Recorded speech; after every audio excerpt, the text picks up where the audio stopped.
For more than a decade, John Schneider has been viewed as one of the front office Goliaths in the NFL, but that narrative has changed the last couple of years, particularly this offseason.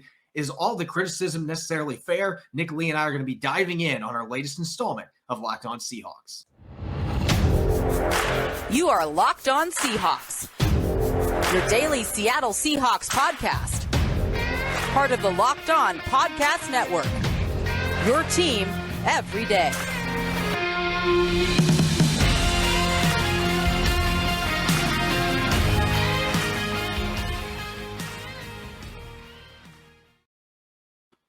Greetings, 12. This is Corbin Smith, your host for Locked On Seahawks. Joining me for our Blue Friday episode, my trusty sidekick, Nick Lee. Glad to have Nick back. It's been a few weeks since he's been co-hosting on the show, and we're excited because, Nick, you're going to be taking on a little bit more of an expanded role starting at the beginning of August as we get into the 2022 season. Going to have you twice a week. I don't know if I can take that twice a week. You ready for more Star Wars references and a little bit more baseball, unless the Padres really tank again? But yeah, really excited for the future and certainly the season. Yeah, it's going to be an exciting season. Looking forward to having you on the show more often. Obviously, still going to have Rob doing 3 shows as well. We're going to be doing 7 or 8 episodes a week during the season. We got a couple new characters that are going to be joining the fold as well. So we'll have more details on that as we get there. But we are now less than 10 days away from the start of training camp for the Seattle Seahawks. So we'll be diving into training camp previews starting next week. Today, however, we got to get down to the rankings. It's ranking season. We're going to be diving into where some of the Seahawks' biggest stars fell on those rankings, annual rankings coming from ESPN. So we're going to be taking a look at those with a game later in the show. Going to continue our 90-player countdown and examine John Schneider's falling star as one of the most declining general managers, at least in terms of narrative in the NFL. We're going to explore that here in a moment as well. Now for your lead story here on Locked On Seahawks. For the better part of a decade, John Schneider has been one of the Goliaths in NFL front offices, widely renowned for his ability to draft, sign free agents, and make thrifty trades to bring in quality veterans. He quickly turned Seattle from an NFC West afterthought into a perennial contender. In the last 10 years, 8 playoff appearances, 4 NFC West titles, 2 Super Bowl appearances, 1 Lombardi trophy. He's been as successful of a general manager in the NFL, away from Bill Belichick, obviously, over there at the Death Star that is New England. They have been able to win a lot of Super Bowls there, but John Schneider has been one of the most consistent, productive general managers in the league, continuing to build year after year a championship roster. But that luster has kind of worn off the last couple of years. And then when you go 7-10, that's certainly going to take some of that shine off. And this has been something that's gradually been going on the past few years with Seattle's roster declining around Russell Wilson and now being without Russell Wilson. So really, Nick, it shouldn't be a surprise that the latest general manager rankings coming out at NFL.com as well as NBC didn't necessarily have favorable reviews of John Schneider. You had NFL Network, NFL.com's Greg Rosenthal ranking Schneider at 17th. And then yesterday, NBC Edge, Patrick Doherty coming out and putting John Schneider 22nd out of 32 GMs. This is one quote from his rankings. The Seahawks front office has made 2 signature moves the past 3 years, trading 2 first-round picks for a safety and acquiring 2 first-round picks for the quarterback who oversaw at least 1 playoff victory 6 of his last 10 years in town.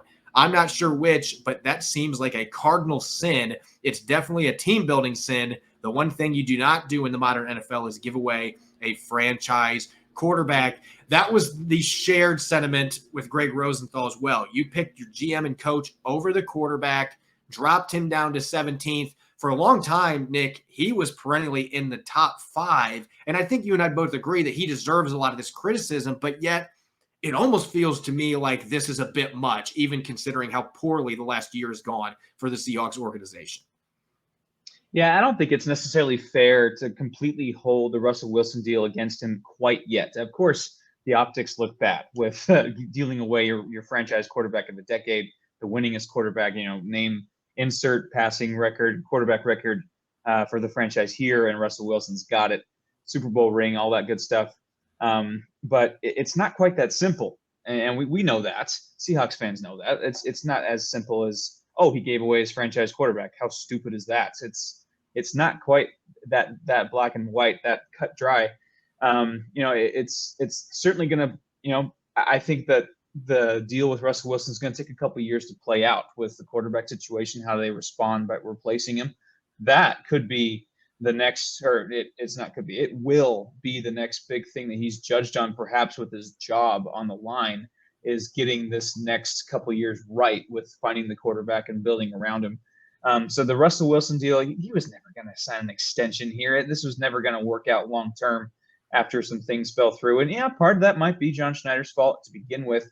But yeah, obviously he was a top 5 GM for a long time with that Hall of Fame, era of classes in the early 2010s that built to that Super Bowl winning team and back-to-back NFC titles. But when you look at it from a whole, I'm looking at the past 5 years. What has he done really in the last 5 years to really make it feel like he is a above average GM? And because, when you're ranked 22nd, you're below average, not necessarily dead last, but certainly below average.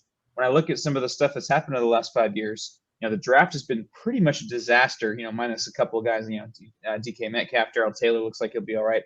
The LJ Colliers, the Malik McDowells, the almost Rashad Pennies, and maybe still even, that might have been a little too late. We'll still see there with this next year.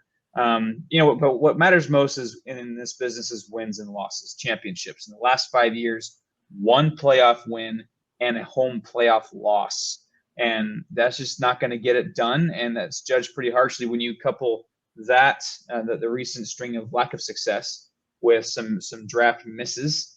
And yes, the Jamal Adams trade, I think, deserves for some criticism, especially when you pair it to the return they got for Russell Wilson. There are some similarities which are alarming when you talk about a safety versus a franchise quarterback. So I think a lot of the criticism is valid and legit, but some of it is a little unfair or a little early. But I'd say the majority of it, as of right now, for me, is pretty fair. I think right now John Schneider is squarely in the middle. I can't say that there's 21 general managers in the NFL that I would want running my team over John Schneider. So I think 22nd is a bit harsh. But there have certainly been some really big misfires. The Jamal Adams trade, Jamal Adams is still a very good football player. But the compensation they gave up and then to turn around and give him a record-setting deal worth $70 million, I mean, the investment they put into him, the injuries he's had, that is not looking like a good trade. Most of those big swing for the fences moves have not panned out for the Seahawks. We know how the Percy Harvin trade went. Jimmy Graham, that was probably the best one, and there were still some reservations about that when it ended 3 years after the fact. So his big misses there in trades have been a problem. Free agency, too many aging veterans in one-year deals, too many 2013 draft busts being brought in. Again, I've joked about this before. It's like he's playing bingo against himself. Wanted to get 2013 draft picks like Luke Jokel and paying him $8 million. That was a joke on its own. Then the draft misses, especially in the first round, not being able to get those impact All-Pro or Pro Bowl caliber players in the draft. Yeah, there's been mounting reasons for criticism. There's a valid reason that the aura that once surrounded Schneider has dissolved, and there's been this barrage, this onslaught of criticism towards him.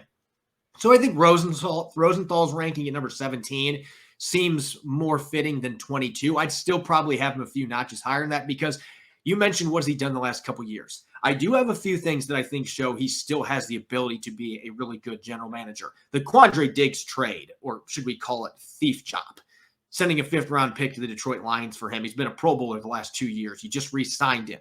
Carlos Dunlap, you gave away B.J. Finney, who is now retired and really didn't play snaps the last 2 years of his career. You gave up him in a 7th-round pick. Dunlap was a game changer for that pass rush, helped you win an NFC West title. You still got DK Metcalf, Jordan Brooks. You've got Darrell Taylor, who looks like he's going to be a budding star. This draft class that they just brought in, there's more pressure on that group than any draft class they've had in the last 5-6 years. And really, he's going to be judged on how this class performs because they got that number 9 pick by trading Russell Wilson. So a lot of pressure on Charles Cross and a lot of the young guys they've got here. If he hits on a bunch of these picks, he can restore some of that shine that he's lost the last couple of years. So I don't think that he has been an absolute disaster. And I think we also have to consider Pete Carroll is the executive vice president of football operations. He has veto power. So Pete Carroll's had his hands in the cookie jar here too. If you're going to blame personnel moves on John Schneider, you better blame Pete Carroll for them as well. So I would say 14, 15 seems about right. He has not been a top 10 general manager the last 4 or 5 years. But could he be again? Absolutely. If he hits on a number of picks with this draft and he is able to turn some of these free agent additions he made this offseason to quality players, and they're able to make a few other smaller trades to bring in guys to restore the roster, then absolutely he can be top 10 again. But right now, that mid-pack level there, 15 to 17 range seemed about right. 22nd to me seems a little bit harsh. Up next, we're going to be checking out our 90-player countdown, picking up at numbers 30 through 26, a number of key defensive players. We're also going to be looking at a few rookies as well when we return. From the people who invented healthy and tasty comes the latest gift to your taste buds. You've probably tried the amazing Coconut Brownie Chunk Built Bar, but guess what? Your friends at Built have given the Coconut Brownie Chunk the Puffs treatment. That's right, the Coconut Brownie Chunk Built Bar, flavor you love, in a deliciously chewy marshmallow covered in 100% real chocolate. It's like a fluffy cloud of coconut brownie goodness. But stop drooling and listen. They are good for you. Low calorie, low sugar, high protein, and absolutely delicious. Coconut Brownie Chunk Puffs are only here for a limited time, so go to Built.com right now to make sure you don't miss out. They are going fast because they taste amazing. All Built Bars are made with collagen protein, which your body absorbs more efficiently and provides a ton of health benefits. Eat something that tastes good and is good for you. Delicious coconut, rich, sweet brownie, creamy marshmallow. Stop fantasizing. Get to Built.com to order your box of Coconut Brownie Chunk Built Puffs right now. Go to Built.com and use the promo code LOCKED15 to get 15% off your order. Again, that's Built.com. Use the promo code LOCKED15 to get 15% off your next order.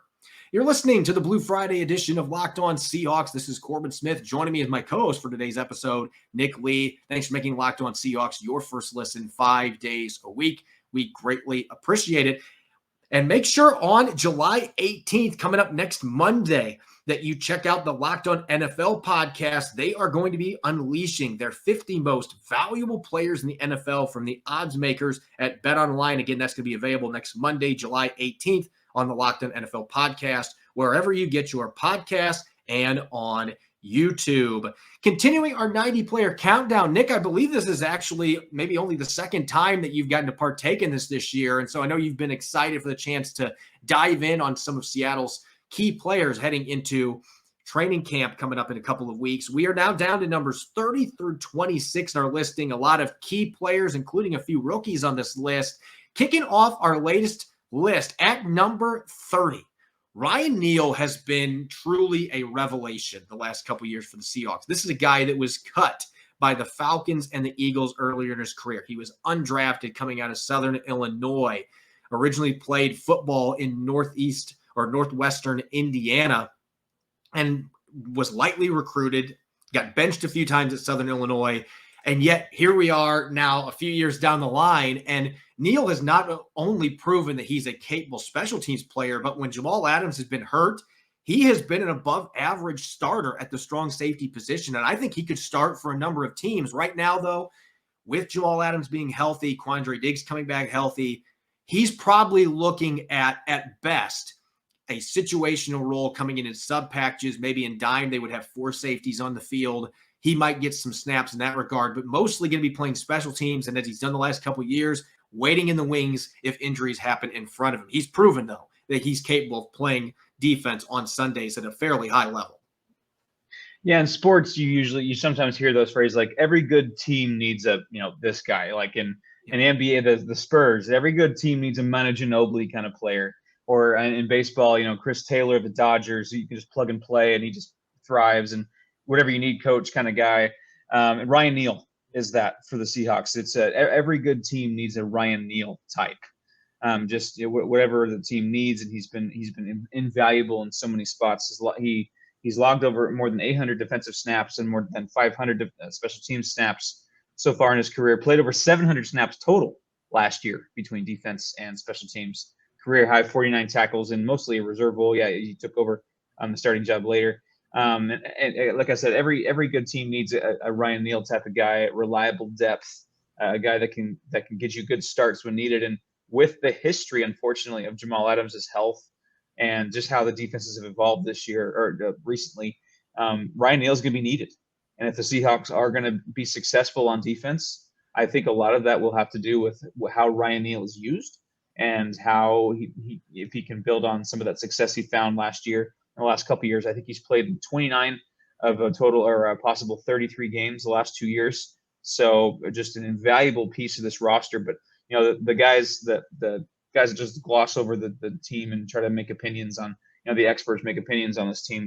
They might miss some of the more crucial more crucial contributions from guys like Ryan Neal. I think that he's one of those glue guys, and I truly mean that in the highest compliment. And I'm excited for perhaps maybe even an expanded role, like you mentioned with the health of Jamal Adams, but certainly the Seahawks know what they have in Ryan Neal, and that can go a long way.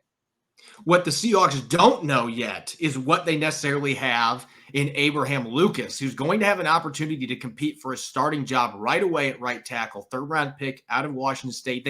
They know what type of player they have.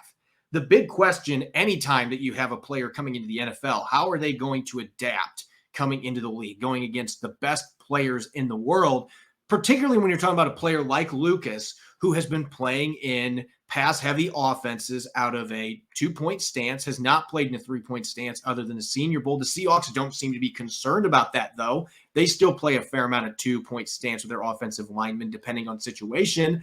And they believe in the physical tools and the mindset that Lucas has. And I've seen it. I've seen this guy who watched the reps of the Senior Bowl, the physicality, the mean streak that he plays with should translate well to being able to fire out of a two-point stance and get the job done in the run game. There's a bit of a dog in Abe Lucas, but there are certainly going to be question marks. And you can say that with Charles Cross too, because of the offenses they're coming from into the NFL, there's going to be a big learning curve. And so whether he starts in week one or not is really going to boil down to how that transition progresses early on in training camp. Is he able to hit the ground running? If it's something he struggles with, then maybe it is Jake Curhan or Stone Forsythe that ends up starting in week one. But the Seahawks, in an ideal situation, Big Abe Lucas is going to be the starter, because how great would it be for their future if they end up hitting on two tackles in the first 3 rounds in this draft, and you build a foundation for your offensive line for the next 5 to 10 years.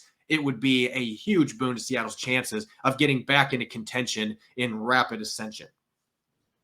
Yeah, I know Zach Wilson's not the only guy that's got a dog in him. That's for sure. That's paying attention to the NFL social media. Anyway, I digress. I was a big fan of Lucas. I was a big fan of this kid in the draft process. I got to see a Wazoo game in person this year against BYU, and he really stood out to me as a guy like, whoa, this guy's certainly got just the NFL. He just looks NFL. Just got that body, got the athleticism. He's got that basketball background that a lot of teams covet in their offensive linemen. He's got good footwork, decent athleticism for a guy his size, a good balance. 6'6", 315, ideal length, and I think he's just about the same size. Actually, he's a little bit bigger as far as lengthwise, if I'm not mistaken, than Dwayne Brown, are really comparable to that size. So that's really encouraging. He's got a nasty streak, fierce competitor, and he comes from a unique offense that I think can have some. I know people kind of hold it against him, but there can be some benefits to having that sort of offense, especially with some of the stuff Seattle might do this year with a new quarterback. So I'm a big fan of him. I just like the intangibles. I like obviously his physical tools as well. And yeah, like you said, if the Seahawks have their 2 rookie tackles earning those 2 spots, not playing and not starting because they got literally no one else left, but because they have earned those 2 spots. I don't know how many other teams in NFL history have had 2 starting rookie tackles at the same time, but I imagine it's a pretty encouraging sign when they earn it. Yeah, it's very 2 of them since 1970. That's it. Wow. This would be the 3rd team that starts 2 rookie tackles in week 1. Yeah, which could be a good or bad thing, but I think for the Seahawks, I think it's a good thing. Yeah, that's going to be one of the more interesting storylines. Now, going to the other end of the spectrum, Abraham Lucas is just starting his NFL career in the middle of Seattle's defensive line. Big Al Woods is going to be 35 years old, but he looked spry a year ago after a season off. He sat out 2020 as a COVID opt-out, did not play it down for the Jacksonville Jaguars. He returned to the Seahawks last year, and we've talked about this a few times, Nick. There are a few other players you can make arguments for on Seattle's defense, Quandre Diggs in particular, that were just outstanding last year. But you could make an argument that Al Woods might have been the most consistent player on Seattle's defense from week 1 to week 18 last year. His ability in the middle to hold serve against double teams, to penetrate gaps. I mean, he was very disruptive last year. This was not just a space eater. Al Woods was making plays in the backfield. He contributed some as a pass rusher. Anytime teams were running against him on third or fourth down and short, it seemed like Al Woods was blowing things up. And he made life easy for the linebackers behind him too, because he could handle those double teams. He can one gap and two gap. He's just an extremely underappreciated player. And I think that's changed a little bit with what he did last year. Bobby Wagner vouching that he should be vouching for him to be in the Pro Bowl. I think that certainly showed that his teammates respect the hell out of him. And you know that Jordan Brooks feels the same way. Cody Barton's going to really appreciate having that guy up front. So even though he's getting to the tail end of his career, still a very talented, well-rounded player, figuratively and literally. This is a big dude, but he's going to be a really nice centerpiece in the middle of a 3-4 defense playing that nose tackle position. Still has a lot of tread left in his tires. Absolutely. He's another guy that's, underrated. He's got that, the glue kind of things, but the James Webb telescope, they need to find they're going to have a hard time finding things that are bigger than Al Woods with his own orbit there in the middle of the line. It's and you're right. When you just look at him, you're like, oh yeah, he's a space eater, nose tackle, and typical, which is fine, but he's much deeper than that. 11 pressures, 3 quarterback knockdowns, 1.5 sacks last year. So certainly he was disruptive in the pass game, not just when being a run stuffer or just sucking up blocks to open up things for the linebackers out behind him. So he's playing that role, and I'm hoping that Brian Monet kind of evolves into that guy that Al Woods, because Al Woods getting up there a little long in the tooth. Maybe won't have forever to play in the league. I believe he's 35 years old. So he's some of those guys can hang around for a little longer than that, but certainly he kind of is one of those tone setters on the defense. And now with the departure of Bobby Wagner, is now one of the kind of the hearts and souls, or at least the elder statesman of the defense, and more experienced, and a guy that certainly the younger ones will look to. Now, on the offensive side of the football, this has been a position of need for a number of years. Ethan Posek was the center the last couple seasons. Before that, they had Justin Britt. Really, ever since Max Unger left in the Jimmy Graham trade, there have been questions at center, and Seattle had the chance to draft Creed Humphrey. They had the chance to go out and get some solid veterans of free agency. They decided to sign Austin Blythe in March. And Blythe certainly has a connection with the Seahawks because of the coaching staff. He played for Shane Waldron and Andy Dickerson when all three were with the Rams. Dickerson was helping the offensive line, and Waldron was a pass game coordinator. So both those coaches know Blythe. There is that connection there. And maybe that is going to, by default, make him an upgrade over what Ethan Posek and Kyle Fuller gave this team last year. At the same time, even though he's a proven starter, he's had his share of issues when he has been on the field. Last year, he got very few snaps for the Kansas City Chiefs because Creed Humphrey ended up being the guy in Kansas City, and he was a backup. He was dealing with injuries. He has been a solid yet unspectacular center for the most part in the NFL. He started some games at guard, but there have been concerns in pass protection, most notably. So the big question is he going to really be much, if any, of an upgrade over what Seattle in the past? They better hope, because that has continued to be a major problem for the offensive line, that center position. Yeah, solid, not spectacular. That's probably what's going to be on my headstone. But anyway, yeah, so it's for Austin Blythe. He made 48 starts in 4 years for the Rams, so obviously there is some familiarity there. I will say, once they did move on and got Creed Humphrey, once the Chiefs found out what Creed Humphrey was, they kind of kicked Austin Blythe to the curb a little bit. And once the Rams moved on from Austin Blythe at center, they just messed around and won a Super Bowl. So I'm really, really concerned on the center position still. I'm not sold on Austin Blythe. He was a healthy scratch a lot of last year, and then a not so healthy scratch sometimes as well. But I was actually pretty on board with bringing him in before last season because of his history with the Rams and just those connections there. And so if we were having this conversation a year ago, I think I'm much more excited. And I do think there might be some marginal improvements from Ethan Posek and Kyle Fuller. It's not saying much, but it's still a problem. I'm pounding the table that the Seahawks, especially when you're trying to break in a new quarterback, having also a question mark at center, not exactly ideal. But I'm hoping that Austin Blythe of course, proves me wrong. But I think as of now, the Seahawks do have a center problem, and it's until Austin Blythe proves otherwise. But if there are improvements from Ethan Posek and Kyle Fuller from Blythe's side, it might be marginal. I'm hoping I'm wrong. Something that I'm hoping for this year, I'm hoping that Marquis Blair can stay healthy for most of the season, because we've seen him on the field the last 3 years when he's been able to play. You can just see the flashes of brilliance. You can see the versatility from the former Ute. This is a guy that can play in the box and smack people. He can play free safety. He can play slot cornerback at a high level. You can match him up man-to-man on tight ends, and he's got the length and size and physicality to do it. And he can blitz. He can do a little bit of everything. Training camp 2 years ago, he was the MVP of training camp. I thought he had a good camp last year, too, coming back from his ACL tear. This kid has tons of talent. They want to see him and Quandre Diggs and Jamal Adams play together, but they haven't been able to do it because of injury. So I'm holding out hope.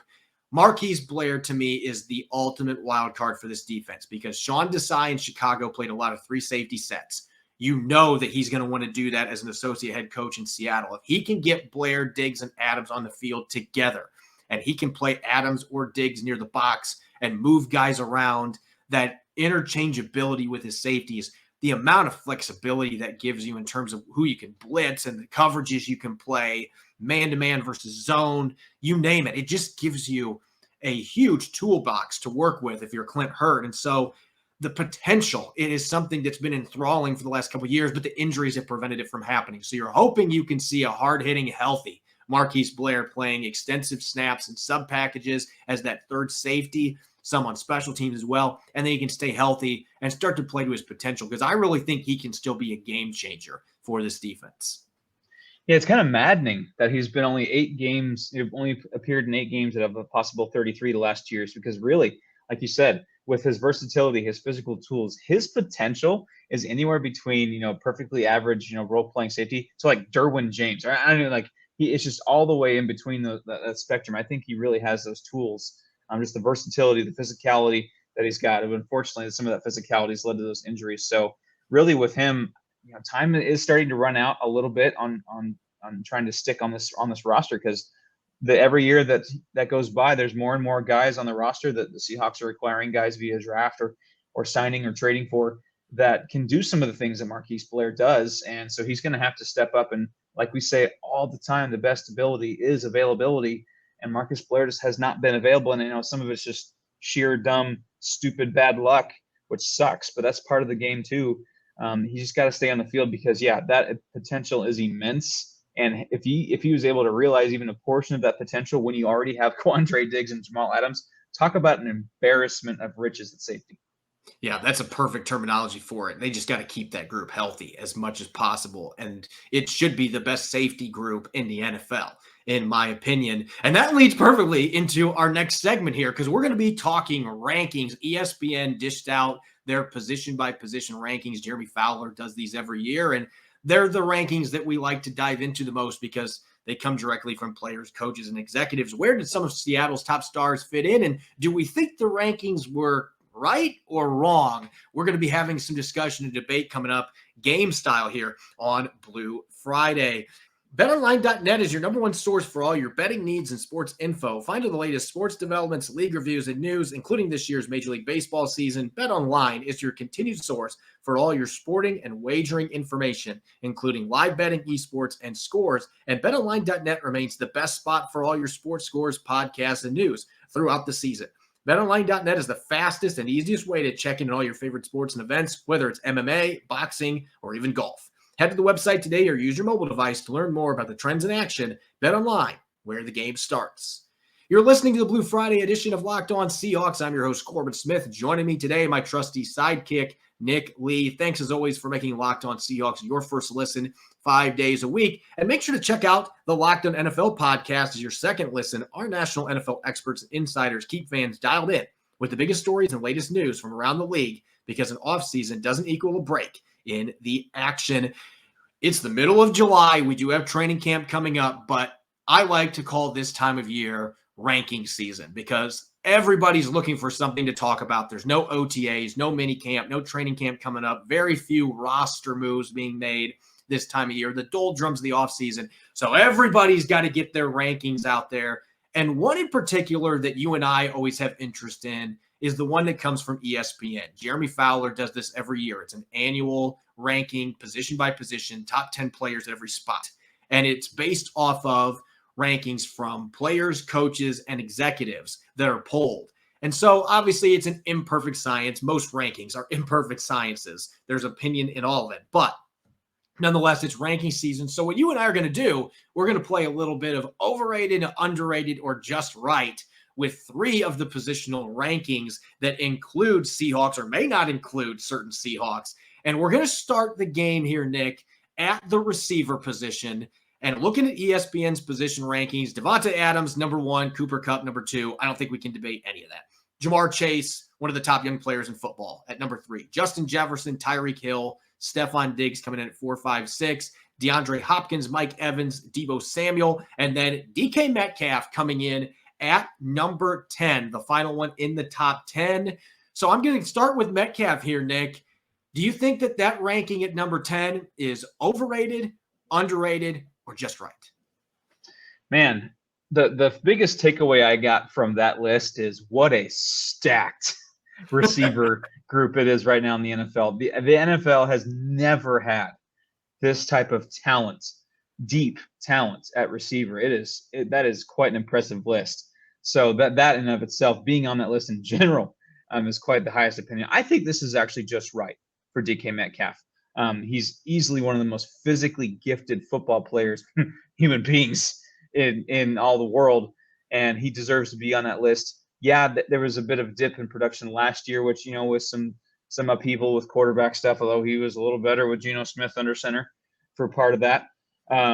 So I truly think he deserves to be on that list. And I think 10 is just right, just with how stacked. I mean, yeah, like you said, the only qualm I might have is having Jamar Chase all the way at number 3. That's probably the one beef. I think he's a top 10 guy, just, with 1 year of production, historic production, albeit. We'll talk about Tyler Lockett in a second, obviously criminally underrated, but just with some of the turmoil they went through last year, DK Metcalf still put up some pretty darn good numbers. So I'm going to go just right. Yeah, I think this is one of the few that I have absolutely no qualms on. I love this list. I think Jamar Chase is a top 3 receiver already. That's how good he is. So if he was 5 or 6, I wouldn't have any beefs. I mean, this is just a loaded list. Metcalf deserved to be on it. I think 9 or 10 is probably just about right for him because he's only had 1,000-yard season in his career. But he did have 12 touchdowns last year, and he was playing with a foot injury that required surgery after the season. So this guy's a freak. He's only 24 years old. He's one of 5 receivers all time in his first 3 years to have over 28 touchdowns, over 3,100 receiving yards, and over 200 receptions. And Jerry Rice and Randy Moss are 2 of the other 4. So he's in exclusive company. He deserves to be on this list at number 10. Now, Tyler Lockett, he's not on the list. He didn't actually make their honorable mention either. He did receive a few votes, but not enough to be on the honorable mentions. There were a few people polled that had him in their top 10. And he's been one of the most consistently productive players in the league for the last 3 or 4 years. So some of our listeners are going to be sitting here like, man, so you've got to think that he's underrated here. I think he is an underrated player, but based on this list, I don't have anybody that I can take off to put him in the top 10. I don't. And the honorable mention players, you have guys like Keenan Allen that are outstanding talents in their own right and could make an argument to be in the top 10. I have no beefs with it. So I'm going to say just right on both these. If he was in the top 10, I would probably say just right. A lot of these guys are at that same level, and that just tells you how deep the receiving group is in the NFL right now, how much talent there is league-wide. I don't have a beef with it. I do think that he is an underrated player in a lot of regards. I'm not going to use this ranking, though, to try to fuel that. I think him being outside the top 10, not a huge deal to me. You could put him in the top 10, and I wouldn't beef about it. Him being in 15, 16 range, I'm not going to beef about it either just because there's so many good receivers in the NFL. I actually do have a beef with him, at least not being an honorable mention. I think that he's underrated, and I don't know what it is. Maybe he's not as flashy. He doesn't have those dances. I mean, he dances, but it's not like he doesn't have the shiny grill. Doesn't have the TikTok stuff. Doesn't talk a lot of smack. He's just not the diva type that some of these guys are, which for better or for worse, that some of them are. Maybe that's why he's underrated, but I think he is. He set a career high in receiving yards last year with sometimes downright terrible quarterback play by Russell Wilson included, and by some measures had his finest season statistically, which is quite amazing, all things considered.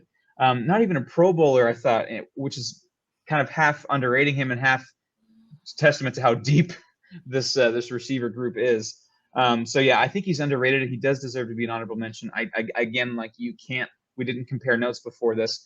I can't take anyone off the top 10. I just can't.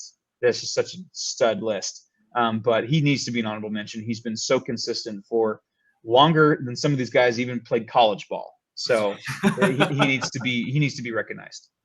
Yeah, I think we're in agreement on that. I just think it's really tough because of how much talent that there is at that position. And I think you can make, to an extent, an argument with our second position here, linebacker. I think that there's a lot of talent at linebacker in the NFL right now. You just look at some of the names in this list. Darius Leonard coming in number 1 with the Colts, absolute stud.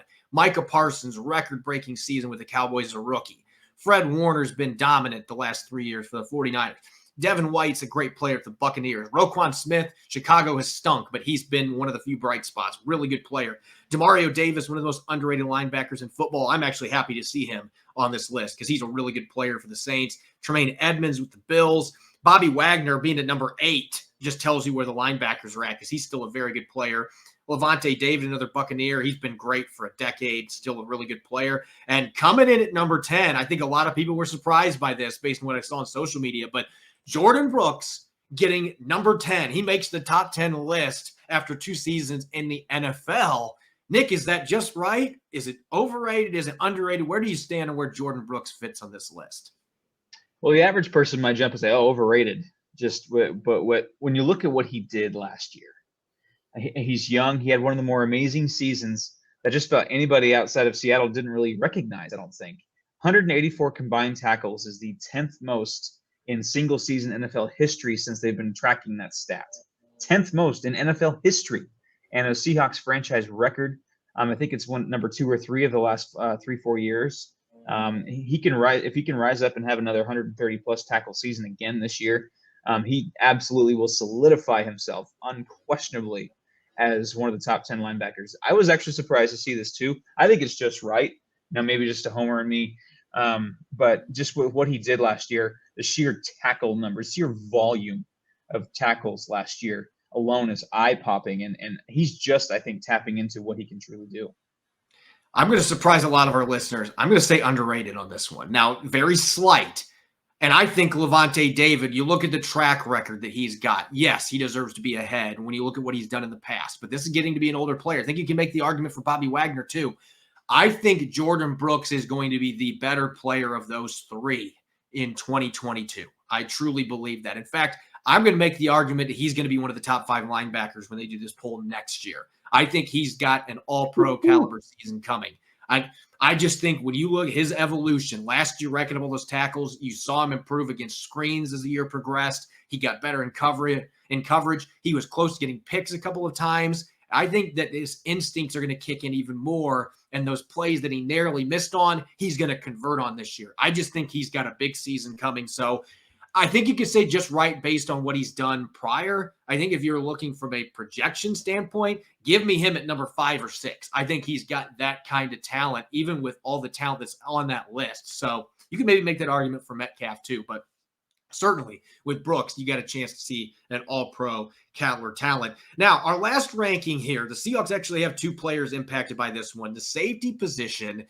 And I didn't have a lot of issues with this originally. Justin Simmons for the Broncos, I think, is firmly number 1. I like that pick a lot. Damn good football player. Minka Fitzpatrick with the Steelers, an excellent football player. Kevin Byard's been good for a long time. Maybe 3 is a little high for me, but he's worthy of being on this list. Derwin James, when healthy, is a top 3 safety. Budda Baker's a fantastic talent. Jesse Bates of the Bengals had a great postseason last year. He's been very inconsistent. Harrison Smith, I'll have more on him later. Marcus Williams of the Ravens at number 8. Antoine Winfield Jr. at number 9. And Jamal Adams coming in at number 10. In earlier years, he probably would have been higher in this list, but obviously last year didn't get any sacks and missed the last 6 games with a shoulder injury. So the jury's out on where Jamal Adams really fits, and he's such a different player than anyone else on this list. So let's start with Adams real quick, Nick. Coming in at number 10, do you think he's overrated, underrated, or just right?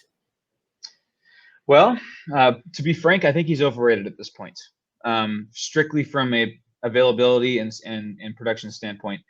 I know that he set the single season record for sacks by a defensive back in 2020, which was a fantastic season, was everything we could have dreamed of as far as just utilizing him as a true weapon on defense in 2020, and then just absolutely disappeared last year.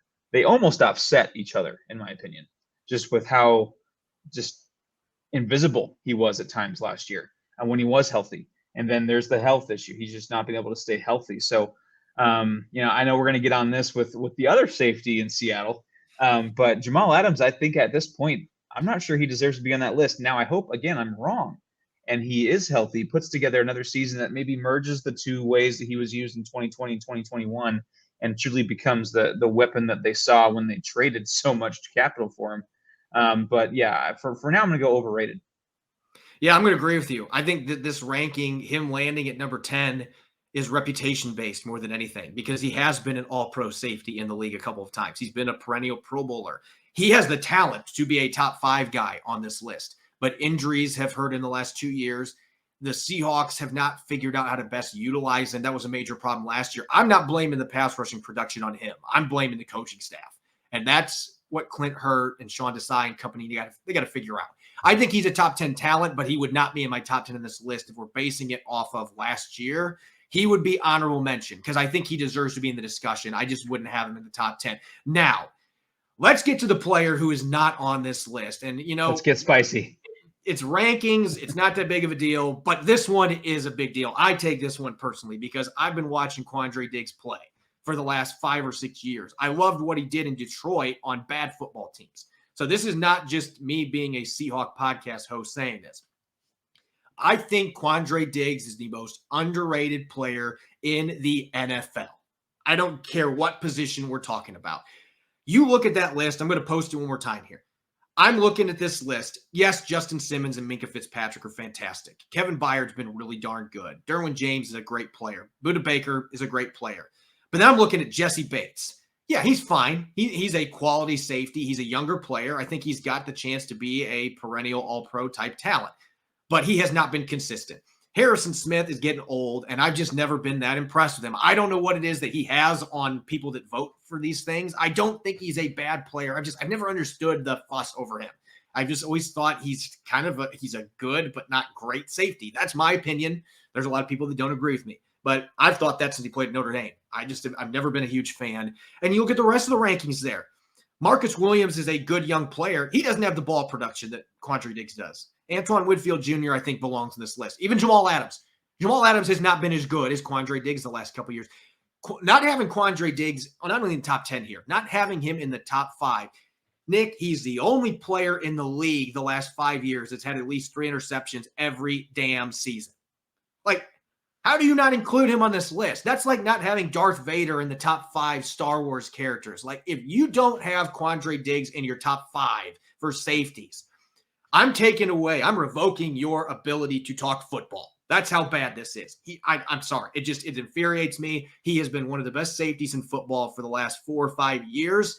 He's been a Pro Bowler the last 2 years. He talks about it in press conferences. I don't know why I'm not getting all pro votes. He should have been an all pro last year. He probably should have been the year before. Playing on defenses that haven't been great has hurt him, but he has not been the reason the defenses have not played up to par. He's the reason that they've been able to turn things around the second half, and he truly is a no-fly zone in center field. Enough said. Top 5 safety, him not being on this list is just laughable to me. I know Julio Rodriguez is the flavor of the month in center field for Seattle sports, but Quandre Diggs is a hell of a center fielder himself out there on the defense. And let me just throw a quick few stats at you. I know we got to get going, but since 2020, he is 5th among safeties in approximate value per Pro Football Reference. He's tied with our boy Justin Simmons at number 1 for interceptions by safeties the last 2 years, and one of just 2 safeties in the last 2 years to be named a Pro Bowler each of the last 2 years. That all those stats I just listed are top 5 safety numbers. It's an embarrassment that he's not even top 10. It's aggravating. Like, I know that he's frustrated by it. He says he doesn't listen to the noise or whatever, but like the guy has been fantastic. Now the Seahawks paid him accordingly, so I hope he uses it too. But yeah, these rankings, again, they're just rankings. They're coming from players, coaches, executives. They're not perfect. There's going to be plenty of flaws with the process. But how is Quandre Diggs not a top 5, not top 10 safety?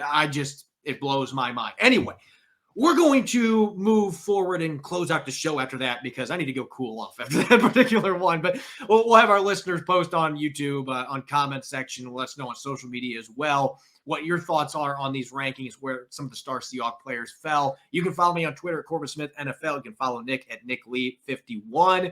You can check out Locked On Seahawks on Apple Podcasts, Google Podcasts, Spotify, and of course 5 days a week on YouTube. When we return on Monday, we're going to be 8 days away from the start of Seahawks training camp. So Rob Rang and I are going to kick off our training camp preview series, checking out the quarterback and linebacker positions, some burning questions, spotlight players, and bold predictions. You won't want to miss it. Enjoy the rest of your weekend. Thanks for listening. Go Hawks.